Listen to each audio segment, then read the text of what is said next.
بسم اللہ الرحمن الرحیم۔ السلام علیکم ناظرین، پروگرام سچ کا سفر، میں ہوں سجاد ترین۔ آج ہمارے ساتھ ہیں سابق وزیر خارجہ جناب میاں خورشید محمود قصوری صاحب، جو بین الاقوامی صورتحال پر بہت گہری نظر رکھتے ہیں۔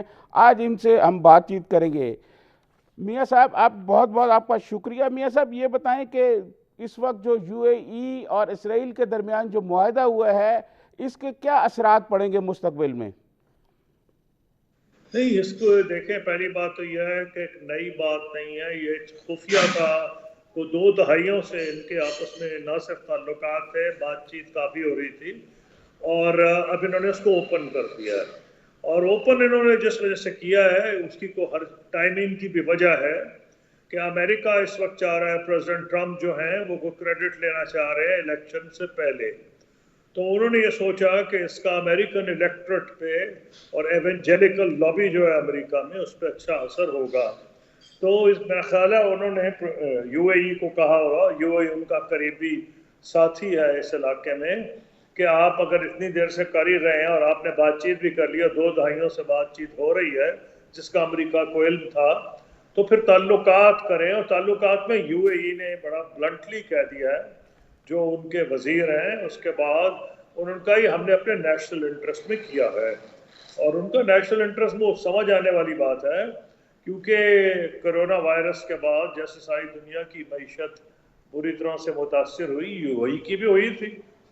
اور لیکن کیونکہ یو اے ای کی زیادہ جو ہے بزنس، وہ ہے زیادہ جو ان کا جی ڈی پی ہے وہ ریلیٹڈ ٹو ایکسپورٹ امپورٹ، اور لوگوں کا وہاں آنا جانا، انویسٹمنٹ، اس سے اس علاقے میں جتنی وہ امپریشن دیں گے اسٹیبلٹی کا، جن ارد گرد کے علاقوں میں جیسے لبنان ہے مثلاً، جہاں بہت زیادہ گڑبڑ ہو رہی ہے، ہوتا یہ ہے کہ دنیا میں جہاں گڑبڑ ہو دبئی کو اس کا فائدہ ہو جاتا ہے، روس ہو کہیں ہو، وہاں کے بھی لوگ آ کے وہاں انویسٹ کرتے ہیں۔ ساؤتھ ایشیا میں بھی یہی ہے، جب انڈیا یا پاکستان یا بنگلہ دیش میں انسیکیورٹی ہو تو یو اے ای میں ٹرانسفر آف کیپٹل ہوتا ہے۔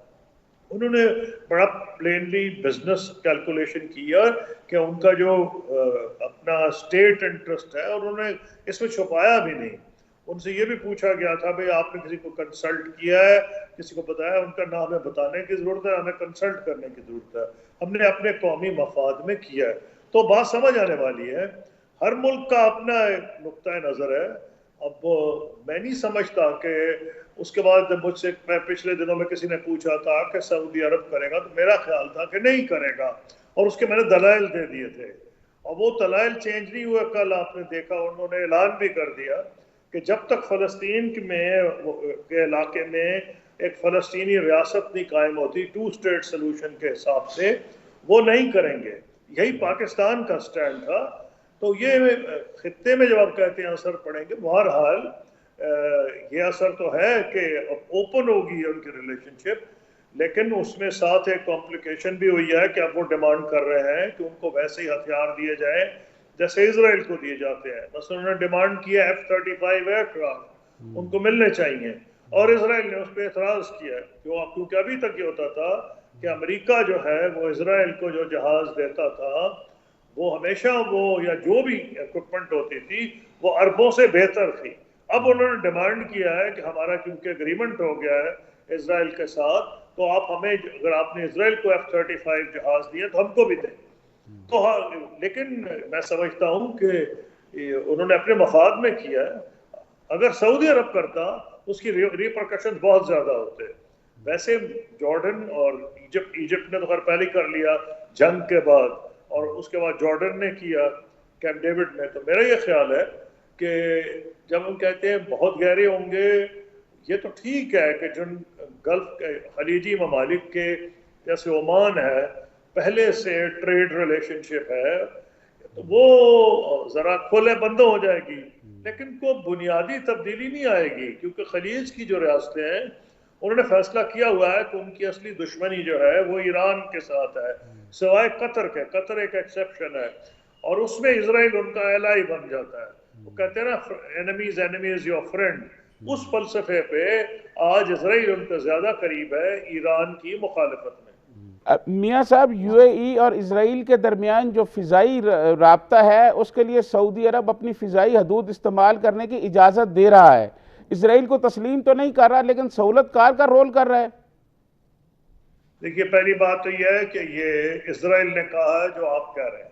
ابھی اعلان نہیں ہوا کہ جی انہوں نے کیا ہے. ہو سکتا ہے اعلان بھی ہو جائے لیکن دونوں چیزوں میں فرق ہے. سہولت کار کا یہ ہوتا ہے کہ جب ملکوں کے تعلقات بہت خراب ہوتے ہیں، مثلا پاکستان انڈیا آپ کے سامنے ہے، ہم تب بھی ایک دوسرے کی فضائی حدود بند نہیں کرتے جب تک تقریباً حالت جنگ کے قریب نہ پہنچ جائیں. تو ادروائز پاکستان انڈیا بھی ایک دوسرے کو ایئر سپیس دیتے ہیں. یہ کوئی سی حیرانگی کی بات نہیں ہے. لیکن مجھے نہیں پتا کہ سعودی عرب نے یہ فیصلہ کیا ہے یا نہیں کیا. یہ اسرائیلی ضرور اشارے کر رہے ہیں اور وہ سپن بھی کر رہے ہیں، خبریں بھی لیک کر رہے ہیں. اب مجھے نہیں پتا اس میں کتنی حقیقت ہے. میاں صاحب ایران اور ترکی جو ہے وہ یو اے ای کے معاہدے کی بہت شدید مخالفت کر رہے ہیں، تو مستقبل میں اس کے کیا اثرات پڑیں گے؟ دیکھیے ایران کی وجہ ہی سے تو قریب آئے ہیں یو اے ای اور اسرائیل، سعودی عرب اور اسرائیل، خلیجی ممالک اور اسرائیل.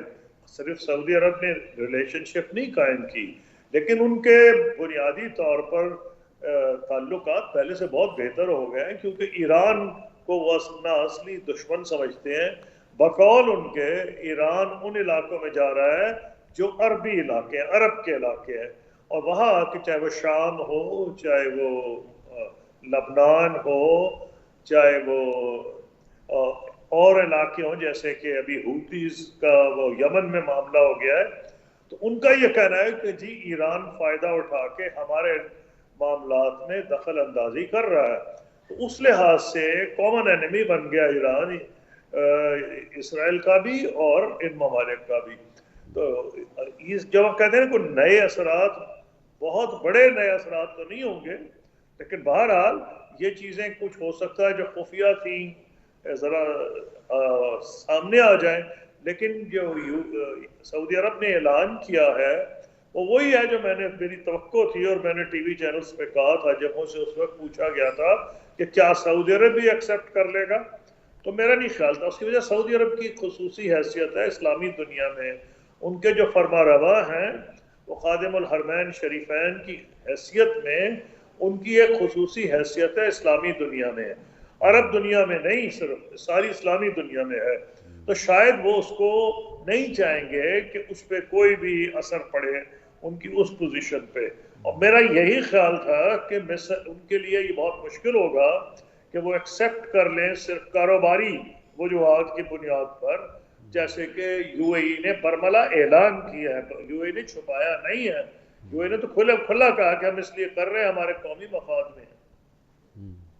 میاں صاحب کیا اس معاہدے سے فلسطینیوں کی کوئی مشکلات میں کمی کا امکانات موجود ہیں؟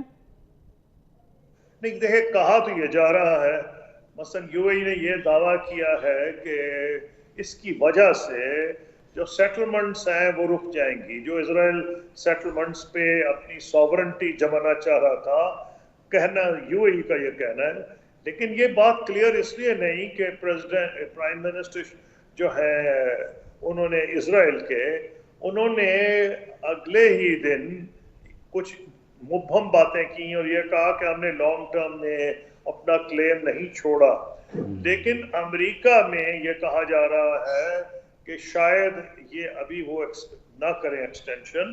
لیکن اس کا کچھ سردست میں نہیں جواب دے سکتا. لیکن ایک بات ضرور ہے کہ نومبر میں امریکہ کے الیکشن ہونے والے ہیں.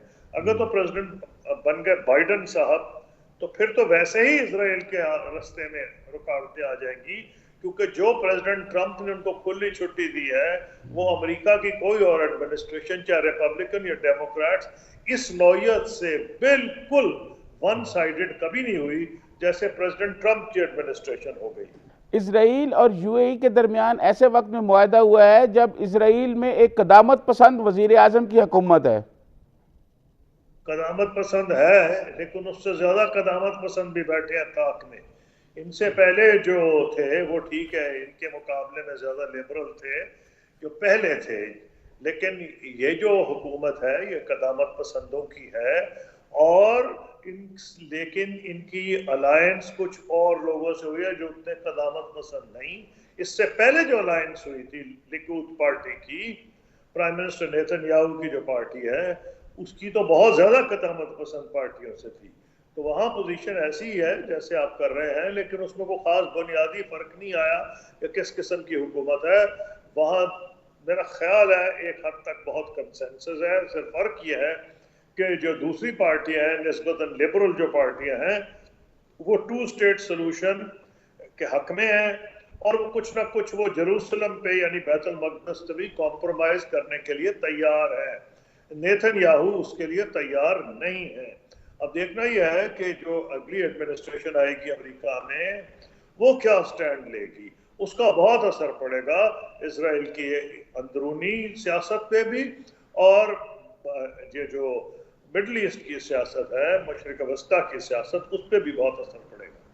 میاں صاحب اگر ٹرمپ الیکشن جیت جاتی ہیں دوبارہ تو کیا کوئی اور مسلم ممالک بھی ایسے ہیں آپ کے خیال میں جو اسرائیل کو تسلیم کر لیں؟ تو پھر اسرائیل کو فائدہ ہوگا، کیونکہ ان کے سمپتھیز 100% جو ہیں وہ انہی کے ساتھ ہے. لیکن ایک بات مت بھولیں، الیکشن تیسری انہوں نے نہیں لڑنا، یہ دوسری ان کی جو ٹرم ہے یہ فائنل ٹرم ہے، اور اس میں انہوں نے اس قسم کے نعرے مارے ہیں کہ جو امریکہ کی یہودی لابی ہے اور جو ایونجیلکل کرسچن لابی ہے وہ ان کی 100% سپورٹ کرے. یہ ان کا پلان ہے. حالانکہ اسرائیلیز میں ڈویژن ہے، جو لبرل جو یہودی جو جوش لابی ہے اس میں ڈویژن ہے امریکہ میں، اور وہ کئی لوگ نیتن یاہو کی پالیسی کے خلاف ہیں. وہ یہ سمجھتے ہیں کہ اسرائیل کا جو لانگ ٹرم انٹرسٹ ہے، میں یہودیوں کی بات کر رہا ہوں جو لبرل یہودی ہیں، وہ عربوں کے ساتھ فلسطینیوں کے ساتھ رہنے میں کو ایگزسٹنس میں زیادہ ہے بجائے یہ کہ لڑا کے ہر وقت جنگی کیفیت میں. لیکن امریکہ کی جو پالیسی ہے اس کا ہر ایک پہ اثر پڑے گا، چاہے لبرل جوئش لابی ہو یا کنزرویٹو جوئش لابی امریکہ میں ہو، ان پہ بھی اثر پڑے گا. اور اسرائیل کے اندر تمام قسم کی پاپولیشن چاہے وہ زیادہ قدامت پسند ہے یا لبرل ہے. میاں صاحب یہ بتائیں کہ آپ امریکنز الیکشنز کو کس طرح دیکھ رہے ہیں کہ کیا یہ جو معاہدہ کرایا ہے ٹرمپ نے اس سے امکانات موجود ہیں کہ وہ جیت جائیں گے؟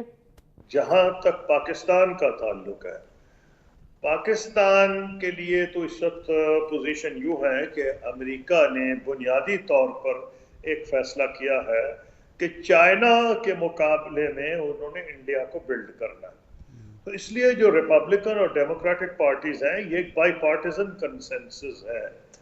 لیکن ایک فرق ہے دونوں میں، وہ یہ ہے کہ جو ڈیموکریٹس ہے اس میں اسٹیٹ ڈپارٹمنٹ کا رول زیادہ اہم ہوگا. وہ اداروں میں زیادہ بلیو کرتے ہیں پریزیڈنٹ ٹرمپ کے. اگر اداروں کو بیچ میں لایا جائے گا تو پاکستان کے خلاف یک طرفہ ڈیموکریٹس ایکٹیویٹی نہیں کریں گے. پریزیڈنٹ ٹرمپ کی تو مرضی ہے، وہ جو چاہے کہہ دیں، چاہے انڈیا ہو یا پاکستان ہو، ان کی جو دل میں آتا ہے وہ کہہ دیتے ہیں. ان کو کہ نہ کسی ادارے کی پرواہ، نہ ان کو اسٹیٹ ڈپارٹمنٹ روک سکتا ہے، نہ وہ اسٹیٹ ڈپارٹمنٹ سے پوچھتے ہیں.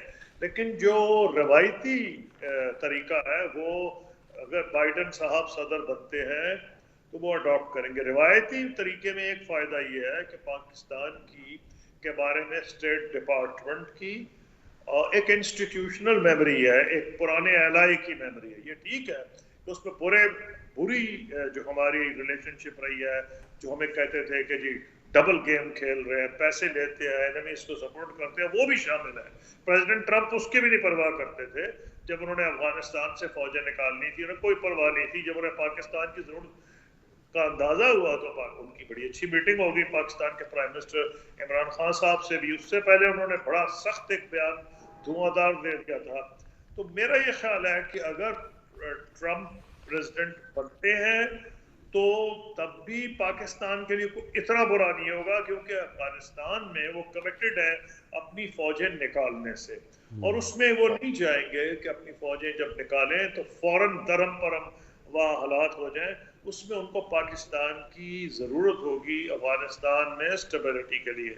اور اگر ڈیموکریٹس جیتتے ہیں تو ان کے لیے یہ ہوگا کہ یہ ٹھیک ہے شاید اس تیزی میں فوجیں نہ نکالیں، لیکن اس پہ بھی ایک کنسنسس ہے کہ افغانستان کی جو وار ہے اس کا کوئی فائدہ نہیں ہوا، اس کا نقصان ہوا ہے امریکہ کو. تو صرف فرق ٹائمنگ کا ہوگا. وہ ہو سکتا ہے ایلائز سے بات چیت کر کے کریں, نیٹو ایلائز سے بات کریں, نیٹو آئی سیف کے جو ممبرز ہیں ان سے زیادہ بات چیت کریں. لیکن میں سمجھتا ہوں نیٹو آئی سیف بھی یہ چاہے گا کہ جتنی جلدی ہو وہاں سے فوجیں کم کی جائیں, لیکن اس میں یہ ضرور ہے کہ وہ اتنی جلدی نہیں کریں گے کہ افغانستان کے حالات جو ہیں اس کی کوئی پرواہ نہ کریں. وہ اس کو مد نظر رکھ کے کریں گے, لیکن فوجیں تو نکالنا ہی جو ہے ایک بائی پارٹیزن کنسنسس ہے. لیکن تھوڑی بہت فوجیں شاید ڈیموکریٹس یا چھوڑیں تاکہ اس علاقے میں بقول ان کے جو اسٹیبلٹی لانا چاہتے ہیں اس میں وہ معاون ثابت ہو. میاں صاحب, پاکستان کے وزیر اعظم عمران خان صاحب نے یہ کہا ہے کہ جب تک فلسطینیوں کو حق نہیں ملتا ہم اسرائیل کو تسلیم نہیں کریں گے. تو انہوں نے کہا, بڑا پلین بیان آیا ہے.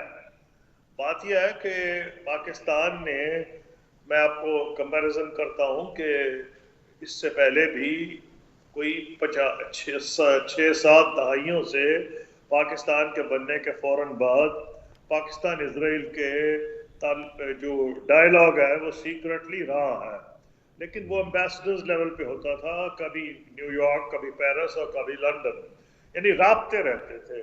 کبھی ایسا نہیں ہوا کہ کوئی رابطہ ہی نہ ہو.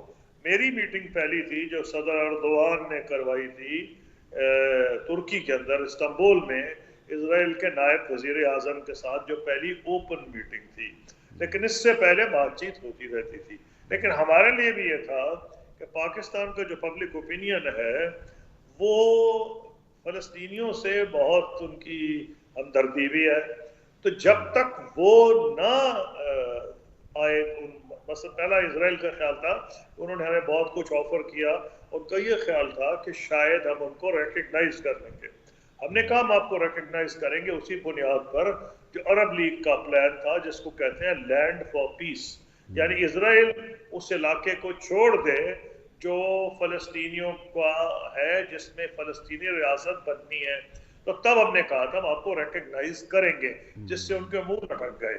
تو یہ تو ایک میں سمجھتا ہوں کہ پاکستان میں بنیادی ایک قسم کا کنسنسس ہے, اور یہ پالیسی اس وقت تک نہیں بدلی جائے گی, میں آپ کو تجربے سے بتا سکتا ہوں, جبکہ رائے عامہ کو ہموار کرنے کی کوشش نہیں کی جائے گی. جب تک کوئی سیاسی جماعت اوپنلی نکل کے اور اپوزیشن کو ساتھ ملا کے رائے عامہ کو ہموار نہیں کرے گی اور ان کو بتائے گی کہ یہ فائدہ یہ نقصان, یہ ریکگنائز اتنی آسانی سے پاکستان کر ہی نہیں سکتا. فرق صرف الفاظ کا ہے. جو پرائم منسٹر عمران خان نے دو ٹوک الفاظ استعمال کیے ہیں, جو ماضی میں دو ٹوک الفاظ استعمال نہیں ہوتے تھے, نتیجہ ایک ہی ہے کہ جب تک فلسطین کی ریاست نہیں بنتی, جو حالات مجھے نظر آ رہے ہیں, پاکستان کے لیے ممکن نہیں ہوگا کہ اسرائیل کو ریکگنائز کرے. بہت مشکل ہوگا, کیونکہ جو حکومت کرے گی اپوزیشن اس کے پرخ چڑھا دے گی. اس لیے جب تک کوئی پارٹی نکل کے رائے عامہ ہموار نہیں کرے گی یہ ہونے والا نہیں. اور ان حالات میں مجھے نہیں نظر آ رہا کہ کوئی پارٹی یہ رسک لے گی کہ وہ رائے عامہ کو اس سلسلے میں ہموار کرے. میاں صاحب, یہاں مجھے ایک بریک کا کہا جا رہا ہے, بریک کے بعد واپس آئیں گے تو پھر مزید گفتگو جاری رکھیں گے. ناظرین, یہاں ایک لیتے ہیں بریک.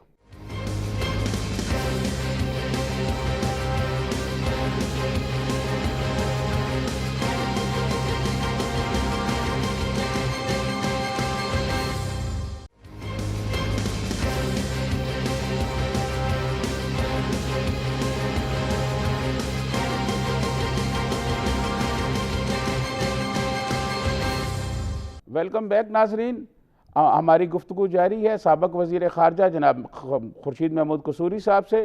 میاں صاحب, آپ نے یہ کہا کہ کسی ایک لیڈر کو آگے آنا پڑے گا جو رائے عامہ ہموار کرے. عمران خان صاحب جو ہیں وہ ملک کے سب سے پاپولر لیڈر ہیں, تو کیا اسرائیل کے حوالے سے عمران خان صاحب جو ہیں وہ ملک میں رائے عامہ ہموار کر سکتے ہیں؟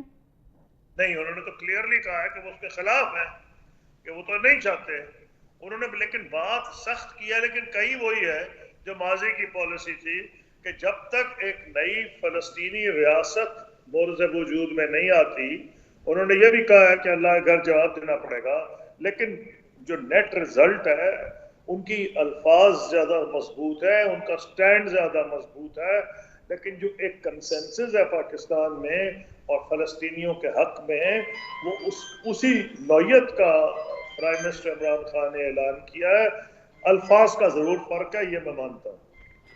میاں صاحب، آپ نے اپنے جب آپ وزیر خارجہ تھے تو آپ نے اپنے ایک انٹرویو میں کہا تھا کہ مسئلہ کشمیر کے معاملات طے ہو رہے ہیں اور صرف اب نٹ بولٹ کسنے ہیں. اب وہ صورتحال تھی، اب ایک صورتحال یہ ہے، یہ دونوں کو آپ کیسے دیکھتے ہیں؟ دیکھیے اس تو حل تقریباً کیا، اب تو میری جو کتاب آئی ہے اس کے بعد ہندوستان میں 2-3 کتابیں آ چکی ہیں. شیو شنکر مینن کی، پھر ان کے جو یہ تو نیشنل سیکیورٹی ایڈوائزر تھے، پھر ان کو فارن سیکرٹری کی کتاب آئی ہے، پھر ان کے بیانات آئے ہیں، انٹرویوز آئے ہیں. جو لمبا صاحب تھے جو بیک چینل نیگوشیٹر 6 سال رہے ہیں، انہوں نے سب نے جو میں نے اپنی کتاب میں کہا ہے اس کو انڈورس کیا. پھر پریزیڈنٹ مشرف نے انڈورس کیا، پاکستان کی طرف سے انہوں نے تقریر کی تھی جو میری بک لانچ تھی. انڈیا کی طرف سے ان کے پرائم منسٹر جو فارمر تھے جن کے دور میں کام ہوا ہے، منموہن سنگھ صاحب، اور اپوزیشن لیڈر جو تھے بی جے پی کی ایل کے اڈوانی، دونوں میری بک لانچ میں آئے تھے کیونکہ ان کو میں نے ایڈوانس کاپیز بھیج دی تھی. وہ کیوں آتے اگر اس میں کوئی غلط بات اسٹیٹ کی ہوتی؟ لیکن اب تو ان لوگوں کی کتابیں بھی آ گئی ہیں جو میرے وقت میں نیشنل سیکیورٹی ایڈوائزر یا شیام سرن فارن سیکرٹری تھے، اور میں نے آپ کو شیو شنکر مینن کا کہا جو نیشنل سیکیورٹی ایڈوائزر تھے. تو ڈاؤٹ ہی کوئی نہیں ہے کہ ہم حل کے قریب تھے. اب تو کوئی شک و شبہ کی گنجائش ہی نہیں رہی. لیکن اب سوال یہ ہے کہ وہ ایک سوچ سمجھ کے حل ایسا کیا گیا تھا کہ ہم نے کیا اندازہ لگایا تھا؟ اندازہ لگایا تھا کہ ہم نے 10 مرتبہ یا جنگ کی یا جنگ کے دہانے پہ تھے، 5 مرتبہ جنگ کی. آخری جنگ کارگل کی تھی جب سابق صدر چیف عوامی سٹاف تھے، تو اس وقت یہ ہوئی ہے. اب 10 مرتبہ اگر کوئی چینج نہیں آئی لائن آف کنٹرول میں، کوئی چھوٹی موٹی اگر آئی بھی ہو لیکن کوئی خاص تبدیلی نہیں ہوئی. جب تبدیلی 10 جنگوں کے نتیجے میں نہیں ہوئی تو جنگ سے تو نہیں ہونی. اور جب دونوں ملک نیوکلیئر ہوں تو جنگ کے چانسز تقریباً ختم ہو جاتے ہیں. جب تک ایک ملک کی ایگزسٹنس، جس کو ہم کہتے ہیں ایگزسٹینشل تھریٹ نہ ہو، اس وقت تک تو نیوکلیئر پاور کو یوز نہیں کرے گا. تو ان حالات میں یہ سمجھتا ہوں کہ بات چیت کے ذریعے حل ہونا ہے. کیسی بات چیت؟ اولاً کہ کشمیری جو عوام ہے ان کی خواہشات کی وہ حل عکاسی کرتا ہو. اگر وہ نہیں کرے گا تو پاکستان کی رائے عامہ اسے فوراً رد کر دے گی. دوسرا یہ کہ پاکستان کے لیے ایکسیپٹیبل ہو. تیسرا یہ انڈیا کے لیے بھی ایکسیپٹیبل ہونا چاہیے، کیونکہ اگر جنگ کے بغیر ہونا ہے تو جس کو ون ون انگریزی میں کہا جائے سب کی مرضی سے ہونا ہے، وہ مودی صاحب کے دور میں تو ہوتا نظر آ نہیں رہا، کیونکہ مودی صاحب نے راستے بات چیت کے بند کیے ہیں جب تک وہ اپنی پالیسی پہ نظر ثانی نہ کرے. لیکن اگر وہ نہیں بھی نظر ثانی کرتے، قوموں کی زندگی میں 2-3 سال کا فرق نہیں پڑتا، نہ کشمیریوں کی زندگی میں نہ پاکستان کی زندگی میں. مودی کتنی کو 200 سال کے لیے تو نہیں آیا ہے. ہو سکتا ہے اگلا الیکشن ہی ہار جائے، ہو سکتا ہے اگلے الیکشن سے پہلے جو بہار میں اور بنگال میں الیکشن ہونے ہیں ان کو اس میں ہزیمت اٹھانی پڑے. یہ پریڈکٹ کرنا مشکل ہے. لیکن اگر ان سے پہلے بی جے پی کی وزیر اعظم جو تھے واجپئی صاحب اور کانگریس کے وزیر اعظم منموہن سنگھ صاحب جن سے میں نے ڈیل کیا تھا، وہ کو پاکستان سے عشق تو نہیں کرتے تھے نا. انہوں نے اگر پاکستان سے بات چیت کی، وہ بھی بی جے پی کے تھے نا، پرائم منسٹر اٹل بہاری واجپئی. انہوں نے اس لیے بات کی تھی کہ ان کو پتا تھا کشمیر کا حل ہونا ہی نہیں پاکستان کی جب تک انوالو نہیں اس میں ہوگا. تو سوچ سمجھ کے انہوں نے کیا تھا نا. تو یہ کون سی گراؤنڈ ریالٹی، انہوں نے قانون تو پاس کر دیا لیکن کیا گراؤنڈ ریالٹی چینج ہو گئی ہے؟ کیا گراؤنڈ ریالٹی کی تبدیلی یہ آئی ہے کہ پہلے جو کشمیری نفرت کرتے ہیں 10 گنا بڑھ گئی ہے؟ پہلے پاکستان اور انڈیا کے درمیان ڈسپیوٹ تھا، لداخ کے بعد چائنا بھی اس کا پارٹی ٹو ڈسپیوٹ بن گیا ہے. تو گراؤنڈ ریالٹی تو نہیں بدلی نا. تو گراؤنڈ ریالٹی نہیں بدلی، نریندر مودی کیا کریں گے؟ ٹھیک ہے اپنے دور میں نہ بات چیت کریں، حالات اور خراب ہوں گے، لیکن اس کا راستہ سوائے بات چیت کے نہیں ہے. کشمیریوں نے بیچاروں نے بہت ہی اس سلسلے میں سیکریفائسز کی ہیں. ان کی مالی جانی ہر نوعیت کی ان کی جو ہے سیکریفائسز ہیں. اور جو انہوں نے اس سلسلے میں کیا ہے وہ تاریخی نوعیت کا ہے.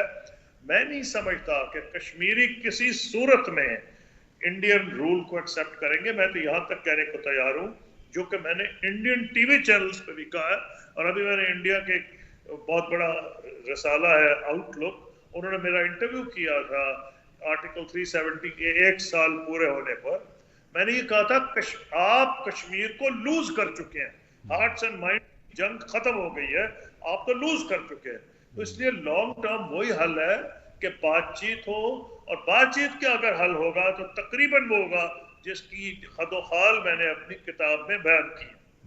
میاں صاحب آپ یہ بتائیں کہ 5 اگست کے بعد اعلان لاہور جو پرائم منسٹر واجپئی کے ساتھ ہوا تھا, اور شملے معاہدہ کی اب کیا اہمیت رہ گئی ہے؟ شملہ معاہدے کے پرخ چڑھا دیے پرائم منسٹر انہوں نے نریندر مودی تھے. جب تک کوئی حکومت آ کے یہ یا ان کے بعد آنے والی حکومت اس پالیسی کو ریورس نہیں کرتی, انہوں نے تو کہا ڈائلاگ کے دروازے ہی بند کر دیے. فرق شملے میں یہ تھا کہ شملہ کہا تھا بائی لیٹرل بات کریں گے, لیکن پاکستان نے اس وقت بھی یہ بڑا کلیئرلی کہا تھا کہ یونائٹڈ نیشن جو ہمارے انٹرنیشنل لا میں رائٹس ہیں اس سے دستبرداری تو نہیں ہم نے اختیار کی تھی. تو شملہ اگریمنٹ میں 2 راستے تھے, بائی لیٹرل بھی تھے اور ملٹی لیٹرل بھی تھا. لیکن اب جو پوزیشن ہے, اب تو انہوں نے کہا کہ یہ ہماری یونین ٹیریٹری ہے. ایک تو اس کا سٹیٹس ختم کیا جس کے اوپر چین آگ بگولا ہوا ہے کہ اس کے 2 حصے کر دیے, لداخ کو اپنی یونین ٹیریٹری ڈکلیئر کر دیا. وہ چائنا نے کہا ہم کسی صورت میں ایکسیپٹ نہیں کریں گے, ہماری سوورنٹی پہ یہ اٹیک ہے, یہ انہوں نے فوراً کہہ دیا تھا. اور اس کے بعد 3 مرتبہ چین نے کوشش کی ہے اور کامیابی سے کوشش کی ہے کہ مسئلہ Kashmir United nation security council میں کھلے بند ہو نہ صحیح, لیکن ان کے کلوز سیشن میں تو ڈسکس ہوا ہے نا 50 سالوں کے بعد تقریباً. میاں صاحب آپ یہ بتائیں کہ پاکستان جو ہے وہ 5 اگست کے بعد جو اقدامات کیے گئے ہمارے خارجہ پالیسی کی جانب سے, آپ ان سے مطمئن ہیں؟ دیکھیں ہم کیا کر سکتے تھے. پہلی بات دیکھیں بڑا آسان ہوتا ہے جب حکومتیں گورنمنٹ میں کچھ کہتی ہیں اپوزیشن میں آ کر ریورس کرنا شروع کر دیتی ہیں, چاہے وہ پیپلز پارٹی کی حکومت ہوتی یا نون لیگ کی حکومت ہوتی, ان کو رسپانسبلٹی دکھانی پڑتی ہے. مثلا میں آپ کو بتاتا ہوں کہ میاں نواز شریف صاحب جب وزیر اعظم تھے تو اس وقت عراق کا معاملہ تھا, صدام حسین نے کویت پہ حملہ کر کے قبضہ کر لیا تھا. پاکستان کی عوام جو تھی وہ صدام حسین کے ساتھ تھی, لیکن پرائم منسٹر عمران نواز شریف نے ایک سینسبل اور میں سمجھتا ہوں مناسب فیصلہ کیا. انہوں نے فیصلہ کیا کہ ہم کویت کا سعودی عرب کا ساتھ دیں گے. تو اس وقت کے آرمی چیف جو تھے ان کی تھیوری تھی اسٹریٹجک ڈیفینس کی, مرزا اسلم بیگ صاحب, انہوں نے صدام حسین کے حق میں بیانات دیے تھے. میں سمجھتا ہوں کہ پرائم منسٹر عمران خان نے ایک ایسا سٹینڈ لیا جو چاہے پبلک میں پاپولر نہیں تھا لیکن ملک کے مفاد میں تھا. تو اب جو پرائم منسٹر عمران خان نے تقریر کی ہے یو این میں بہت اچھی تھی, اس کی ہر جگہ ہر بندے نے تعریف کی ہے, لیکن اگر اس میں کوئی نہ کوئی کیڑے نکالنے ہیں تو نکالے جا سکتے ہیں کہ خارجہ پالیسی میں یہ خرابی ہے وہ خراب کیا کرتے. ہاں یہ ضرور کیا جا سکتا ہے, اور میں نے پہلے بھی یہ ریکمنڈیشن دی ہے کہ ہمیں اس کو کنسسٹنٹلی کرنا چاہیے, اور اس کو فارن آفس کو ضرورت ہے مدد کی, اس میں اور لوگوں کو شامل کریں, ایسے لوگوں کو شامل کریں. مثلا اپوزیشن کی پارٹیاں جو ہے کم سے کم میں بیٹھے بیٹھے 5-10 نام سوچ سکتا ہوں جو کہ ایسے ہیں کہ اگر ان کو یورپین یونین امریکہ بھیجا جائے تو ان کی بات سنی جائے گی. گورنمنٹ میں بھی ایسے لوگ ہیں گورنمنٹ پارٹی میں جو چاہے حکومت میں ہو یا نہ ہو.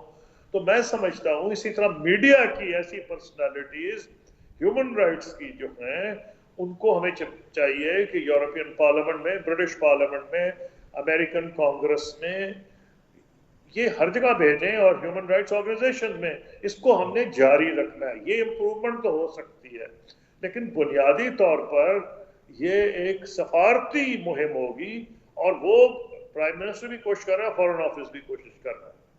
میاں صاحب ڈاکٹر شیریں مزاری یہ کہتی ہے کہ وزیر اعظم نے جو کشمیر پر پالیسی اپنائی اور جس طرح وہ آگے لے کے چلے, فارن آفس ان کو فالو اپ نہیں کر سکا. آپ اس بارے میں کیا کہتے ہیں؟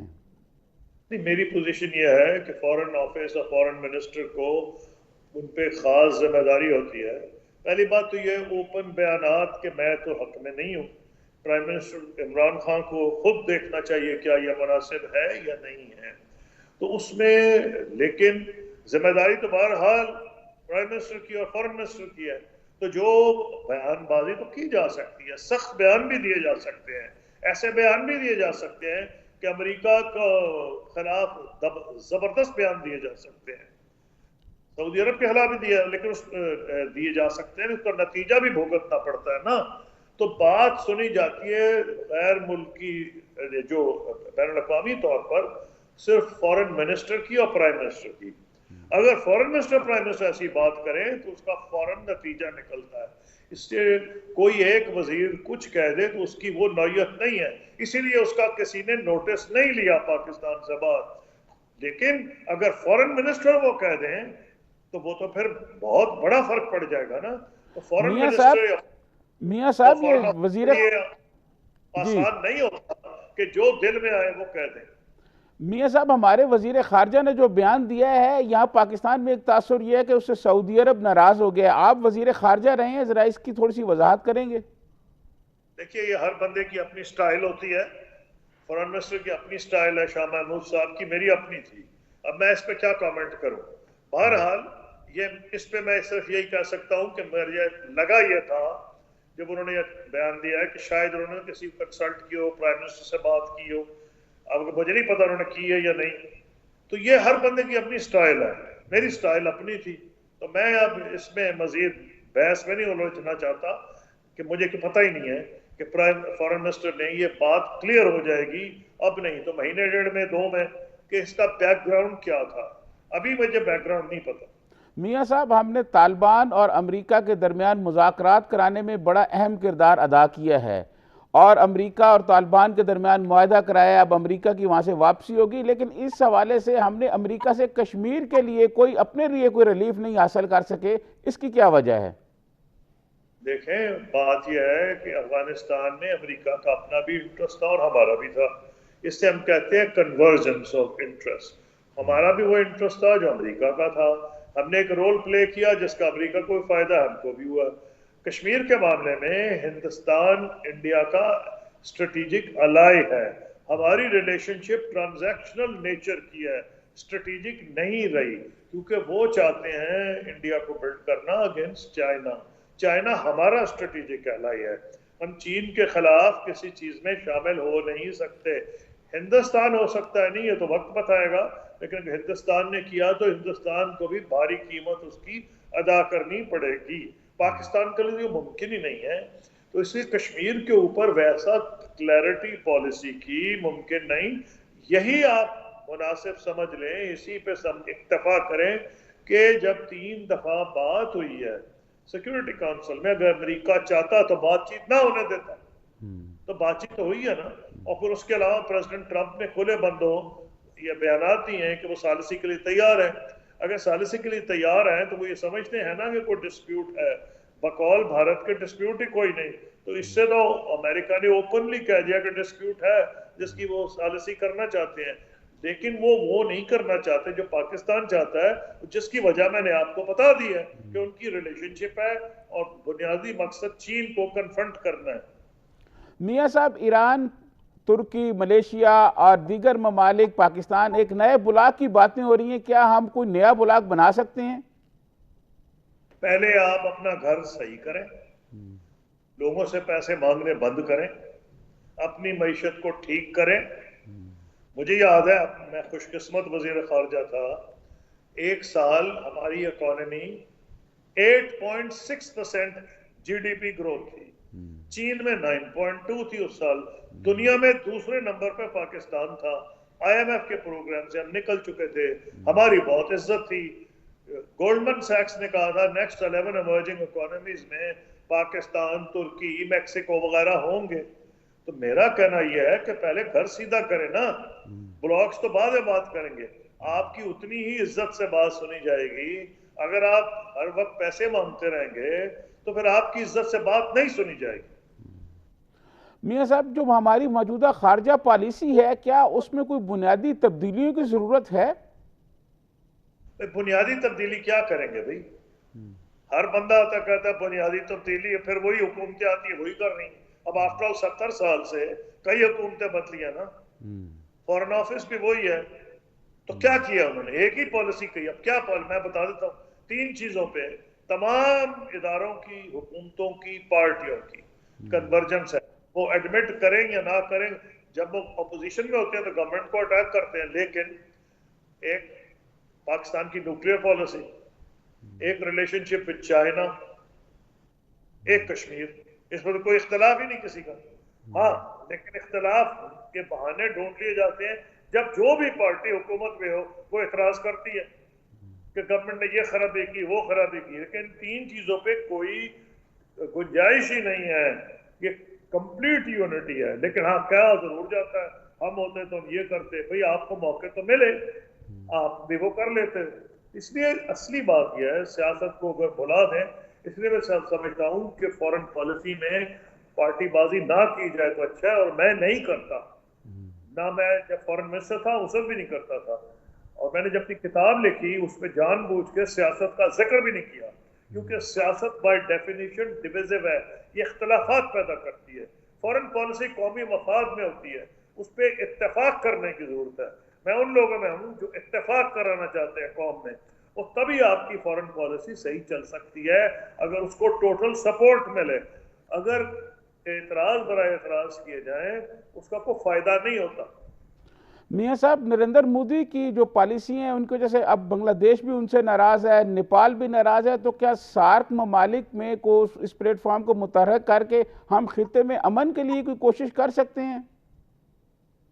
آپ سارک ممالک کی بات کر رہے ہیں؟ جی، سارک ممالک، بنگلہ دیش نہیں جی، ناراض ہو گیا انڈیا سے، اور ان کی جو نیپال بھی ناراض ہے مودی سے. نہیں وہ کر سکتے. اس کی وجہ یہ ہے اس وقت جو انڈیا نے پالیسی اڈاپٹ کی ہے، پرائم منسٹر نریندر مودی نے، انہوں نے اپنے قوم کو بانٹ رہے ہیں، مسلمانوں کے خلاف نفرت پیدا کر رہے ہیں، نفرت پیدا کر کے ووٹ حاصل کر رہے ہیں. ان کو وہ سمجھتے ہیں کہ ان کے اقتدار کا راستہ ملک میں ڈویژن کر کے ہے تاکہ ہندوؤں کی اکثریت ان کے ساتھ ہو جائے. وہ نہیں قوم کو اکٹھا کر رہے. اس کی قیمت بھارت کو ادا کرنی پڑے گی. آپ بھی دیکھیں گے، میں بھی دیکھوں گا.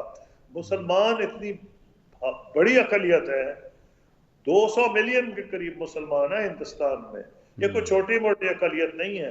تو یہ قیمت بھارت کو ادا کرنی پڑے گی. جس میاں طرح صاحب، ہم جی جی اپنی جی ادا کر رہے ہیں، جو نریندر مودی صاحب غلطیاں ادا کر رہے ہیں، آنے والے دنوں میں آپ دیکھیں گے کہ بھارت اور آلریڈی اس کی قیمت ادا کر رہا ہے. جو ہندوستان کے بارے میں اتنی اچھی خبریں آیا کرتی تھیں ساری دنیا کے اخباروں میں غائب ہو گئی ہیں، کیونکہ ان کو اب سمجھا جا رہا ہے کوئی ڈویژن پرسنالٹی ہے، مسلمانوں پہ ظلم کر رہے ہیں، کرسچنز پہ ظلم کر رہے ہیں، دلت پہ ظلم کر رہے ہیں. وہ صرف ووٹ لینا چاہتے ہیں، ووٹ کی خاطر وہ ہر کام کر جائیں گے.